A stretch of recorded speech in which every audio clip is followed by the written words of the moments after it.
한국은 중요한 이웃이다. 어려운 문제를 극복해 미래지향적 한일 양국 관계를 구축해 나가길 기대한다. 우리 청와대가 축하 서한을 보낸 지 한참이 지나 일본의 스가가 보내온 답변입니다. 이런 보도가 교도통신을 통해 일본에 전해지자 일본의 우익들은 이런 추상적 답변은 한국의 오해를 부른다. 어려운 문제는 일본이 아니라 한국 정부가 태도를 바꿀 것을 기대하고 있다는 것. 어딜 봐도 한국은 적국이다. 아무리 외교 의례라도 이웃이란 말은 위화감이 든다. 이웃은 대만 정도이다. 라는 등 기대를 한치도 벗어나지 않는 여론이 형성되고 있는데요. 이들은 그렇다 치고 스가의 저 답변 내용은 얼핏 관계 회복을 바란다는 진심이 담겨있는 것 같으나 그가 이런 내용의 답신을 보낸 이유 중 가장 큰 부분은 미국에서 날아온 보고서에 담긴 경고 때문일 수 있다는 것입니다. 미국 의회가 아베 일본 총리의 사의 표명과 미일 동맹이라는 보고서를 내놓으면서 아베의 외교 유산 중 하나인 한일 갈등으로 인해 한국과 일본 간의 관계는 무역에 대한 격렬한 논쟁으로 관계가 상당히 악화되었고 이는 한미일 안보를 차단함으로써 미국의 이익을 해쳤다 라는 말로 한일 문제에 대해 결론을 내린 상황인데요.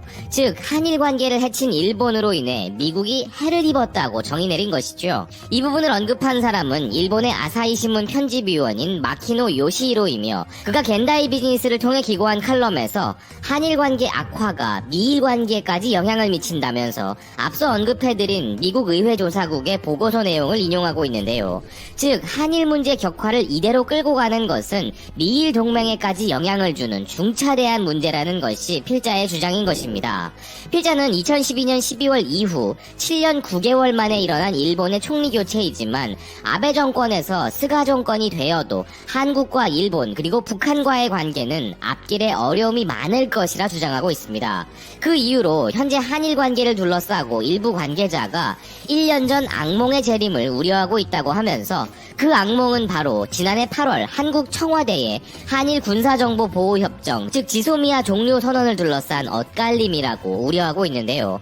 필자는 한국은 당시 문재인 대통령이 8.15 광복절 경축사를 통해 이제라도 일본이 대화와 협력의 길로 나선다면 우리는 기꺼이 손을 맞잡겠다라고 밝혔는데 이것은 바로 직전에 일본이 수출관리조치 엄격화를 발표했음에도 한국은 성의를 보이고자 하는 의도였다고 설명하면서 이날 연설을 전후로 한국에서는 정의용 청와대 국가안보실장 등이 극비리에 방일하여 일본 측과 대화를 토대로 한 해결책을 찾기 위해 노력했다고 그는 주장하는데요. 그러나 한국 측이 일본 기업에게 손해배상을 지급하라는 대법원 판결에 개입할 수 없다는 입장을 고수했고 일본 측은 이러한 한국의 입장을 받아들이지 않았기에 결국 한국 내에서는 이렇게 성의를 보이는데 일본은 너무하다면서 신뢰관계가 없으니 일본이 수출 규제를 취하겠다면 지소미아도 파기해버리라는 흐름이 되어버렸다면서 이 사건의 전후 상황을 일본 기준에서 설명하고 있는 필자입니다. 이후 최근 아베가 총리직 이임에 따른 서한을 문재인 대통령에게 보내고 동시에 문재인 대통령은 스가 총리에게 취임을 축하하는 서한을 보내는 등 한일 간 호흡이 잘 맞는다는 인상을 주는 발표도 있었으나 실상은 다르다는 필자의 주장인데요. 일본 정부에 따르면 아베의 이임 인사는 재임 중 관계가 있었던 수많은 정상들에게 일괄적으로 보낸 것뿐이고 대부분 수신인만 바꿨을 뿐 특별한 의미도 없는 의례상의 서한이었을 뿐이라는 것입니다. 그리고 칼럼의 다음 내용이 더 어이가 없는 부분인데요. 스가가 문재인 대통령에게 분노를 하고 있는 부분이 있다는 것입니다. 그 분노의 이유를 보면 딱 국내의 몇몇 보수 언론지들이 헤드라인으로 뽑기 좋을 법한 내용이 담겨 있는데요.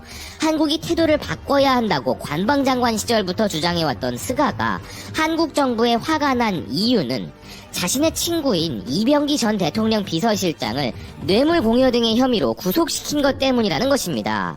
필자는 이에 대한 설명으로 정부의 한 관계자에 따르면 스가는 2015년 12월 한일 위안부 합의의 실현을 위해 노력한 이병기 당시 주일대사와 친분이 두터웠는데 이병기 비서실장이 국가정보원장 시절 청와대에 비자금을 전달한 혐의로 구속되었으며 그 당시 스가는 한일 관계를 위해 심혈을 기울인 절친한 친구를 교도소에 보낸 현 정권에 강한 분노를 느꼈다는 것입니다.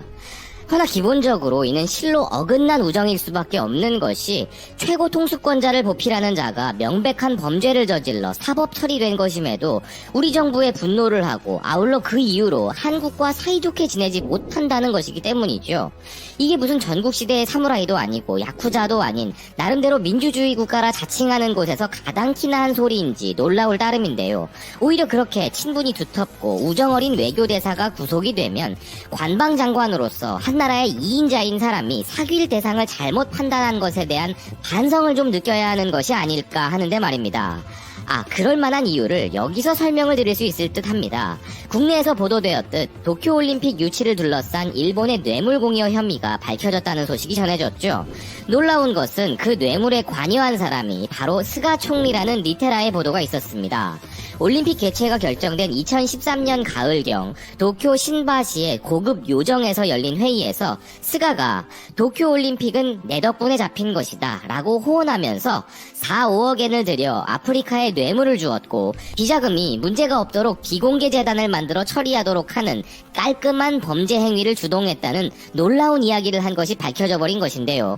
즉 목적을 위해서라면 뇌물을 비롯한 수단 방법을 가리지 않는 스가이기에 이병기 전 비서실장의 죄도 결코 죄가 될 수 없는 마인드를 갖고 있는 것이고 한국 정부의 적법하고 합당한 처벌에 대해 분노하는 우리에게는 놀라운 발상이 조금은 이해가 되는 부분인데요.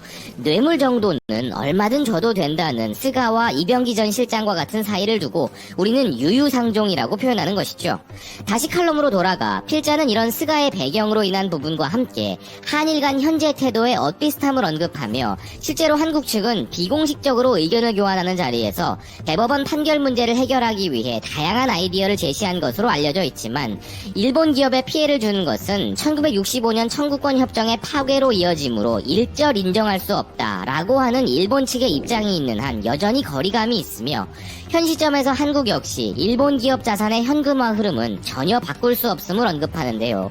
이런 어려운 상황 때문에 올해 안에 열릴 것이라는 기대를 받고 있는 한중일 정상회의도 열리지 못하고 있으며 한국은 올해 의장국이 된 직후 10월쯤에는 한중일 외교장관 회의를 열고 그 이후 정상회의를 열겠다는 의사를 일본 측에 밝힌 바 있지만 그 이후 상황의 진척이 전혀 없었다는 것인데요. 현재 일본 정부 내에서는 일본 기업 자산 현금화를 막을 수 있는 방안이 마련되지 않는 한 외교부 장관이나 총리의 방안은 어렵다는 것이 현실이라는 필자의 설명입니다. 아울러 결국 이렇게 되면 일본 측의 냉담한 반응에 한국 측은 더욱 반발하게 될 것이고 1년 전 악몽이 다시 떠오르게 된다며 지소미아 종료가 다시 등장할 것이라는 우려감이 든다면서 이것이 미일 관계에도 그림자를 들이우게 될 것이라는 필자인데요. 외무성 관료 중 한 명이 미국이 구상한 쿼드에서 인도가 이탈해버릴지도 모른다라고 말한 부분과 함께 미국은 현재 대중국 포위망의 유력한 기둥 중 하나로 한미일 국방협력 체제를 강화하고 싶은 생각일 것인데 스가 정권에서도 이 문제의 해결은 어려울 것이라 필자는 주장하는 것이죠. 미국이 현재 호주, 인도와 함께 추진하고 있는 중국 고립 정책들이 있지만 결국 핵심은 한미일 삼각안보협력이 반드시 필요하고 이런 미국의 국익에 피해를 주는 쪽은 누가 봐도 일본이기 때문에 미 의회 보고서를 통한 미국의 압력을 이기지 못한 스가가 진심은 아니라도 우리 정부에게 답신을 보낼 수밖에 없었다는 해석도 가능해지는 것인데요. 미일 동맹을 최우선으로 하는 일본에게 한국과의 관계 회복은 한일 간의 문제를 넘어 미일 간의 갈등마저 야기할 수 있게 되어버린 현 시점에서 앞으로 일본의 움직임이 어떻게 변할지 추이를 지켜볼 만하다는 생각입니다.